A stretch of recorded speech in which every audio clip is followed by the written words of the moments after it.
आसक्ति को मिटाने के लिए पदार्थों का स्वरूप से त्याग करना एक ये बाहरी साधन है कि हमें मीठा बहुत प्रिय है, मीठा आने ही न पावे, मीठा हटाओ। ये एक बाहरी साधन, वास्तविक साधन नहीं है। वास्तविक साधन है कि मीठा रखा हो और आपके अंदर रुचि न रह जाए। वास्तविक ये है। कब लगेगा? जब उससे ज्यादा मीठा कुछ लगने लगेगा, उससे ज्यादा कुछ मीठा लगेगा। तो सबसे मीठा है प्रभु का नाम। आप खूब नाम जप कीजिए, सच्ची मानिए एक दिन देखिएगा कि चाहे जितने मीठे पदार्थ रखे हो आपकी रुचि ही नहीं रहेगी, इच्छा ही नहीं रह जाएगी। ऐसे ही सारे इंद्रियों के भोग हैं। जब आपको प्रभु प्यारे लगने लगेंगे, प्रभु का सुख मिलने लगेगा, वो जब रस आने लगेगा तो ये सब फीका हो जाए। तो खास बात इधर ध्यान ना दे कि हमने ये छोड़ दिया, अब यही छोड़ना है। पकड़ने का ध्यान दो, छूटने का अपने आप होता रहेगा। ये हम अनुभव की बात कह रहे हैं आपको। छोड़ने के ध्यान में हमें बहुत घाटा होता है। जैसे हम सोच रहे हैं कि हमें ये मीठा छोड़ना है, तो चिंतन मीठा का हो रहा है, महत्व मीठा का है और रस मीठा का है। छोड़ना बहुत कठिन है। क्या करें? उस विषय को ही छोड़ दो। वो छूटे ना छूटे उसे छोड़ो, इधर पकड़ो। बहुत मीठा है, बहुत महिमामय है। और इधर जब पकड़ोगे ना तो उधर का चिंतन छूटेगा, उधर का चिंतन छूटेगा, इधर का रस बढ़ेगा, वो अपने आप छूट जाएगा। उसकी तुम चिंता मत करो। छोड़ने की चिंता में चिंतित मत हो, क्योंकि वो समय वर्तमान का नष्ट हो रहा है।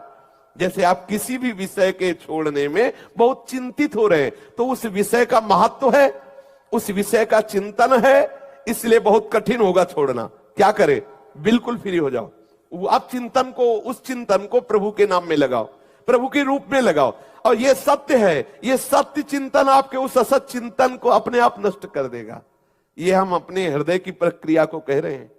इसी प्रक्रिया से निर्विषय हुआ जाता है। हम जिस विषय को छोड़ना चाहते हैं उसी को गाढ़ चिंतन कर रहे हैं, वर्तमान हम नष्ट कर रहे हो, सोच रहे हैं उस पर विजय प्राप्त कर लेंगे। असंभव। अगर उस विषय को छोड़ना है तो पहले उसे गौर करो और मुख्य चिंतन लाओ भगवद आकार वृत्ति करने के लिए। जो ही भगवत चिंतन में, जैसे हमें आगे कदम बढ़ाना है, हम आगे वाले कदम को सुदृढ़ता पूर्वक ना रखें, पीछे वाले को उठा दे तो क्या होगा? गिर जाएंगे। तो हमें पीछे वाले को उठाने के पहले आगे वाले को जमाना है, और आगे वाला जमा दो, पीछे वाला उठा दो, कोई फर्क नहीं पड़ेगा, आप गिरोगे नहीं। आगे जमाना है नाम रूप लीलाधाम परमात्मा चिंतन में। इसकी परवाह न करो, एक झटके में पूरा विश्व का वैभव आपके हृदय से राग रहित कर देगा।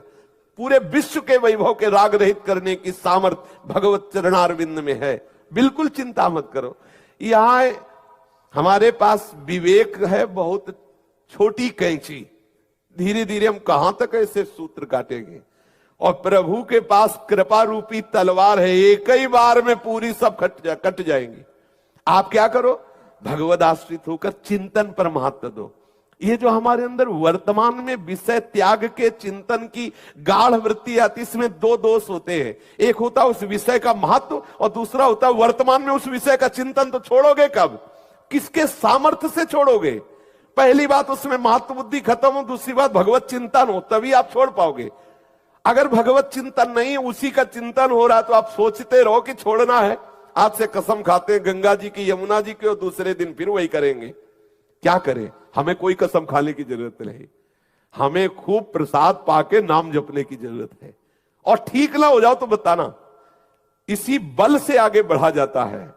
ये सब छूट जाते हैं, सब छूट जाते हैं, अपने आप छूट जाते हैं। आप पकड़ने की कोशिश करें, आप पैर जमाने की कोशिश करें, वर्तमान को भगवत चिंतन में लगाइए, आपका सब मंगल हो जाएगा। भूत भी मंगल हो जाएगा और भविष्य भी मंगल हो जाएगा। हम वर्तमान को विषय छोड़ने के चिंतन में बर्बाद कर रहे हैं, तो हमारे अंदर सामर्थ्य तो है नहीं भगवत चिंतन की, तो छोड़ नहीं पाते। इसीलिए इतना समय हो गया। कम समय में ऊंचाई पर चढ़ने के लिए आपको सूत्र बता रहा हूं, ये हृदय की बात बता रहा हूं। इसी से परम शांति मिलती है। जितने भी गंदे विषय है, हम छोड़ने के लिए क्या उपाय करें? भगवत चिंतन, उसका चिंतन ही ना होने दे। ये खास बात है। हमारे पास जो वर्तमान का ये मिनट है ना, हम इस मिनट में किशोरी जी के गोरे चरणों का चिंतन करते हैं। अब वो जो विषय चिंतन हमें बार बार फंसा रहा था ना, हम उसका महत्व खत्म कर देते। अब हम विजय की तरफ जा रहे हैं। और हम उसका महत्व रखे हुए हैं कि अरे ये छूट जाए तो हम प्रेम रस में जाएं, उसका चिंतन, उसके छोड़ने का चिंतन, उसकी महत्व बुद्धि वर्तमान में तो किसी भी तरह से सही, द्वेषात्मक ही सही हो तो उसी विषय का चिंतन रहा है, नहीं छूट पाएगा। हमें भगवत चिंतन पर ध्यान देना है तो हम संग विवर्जिता रूपी स्थिति को प्राप्त कर लेंगे।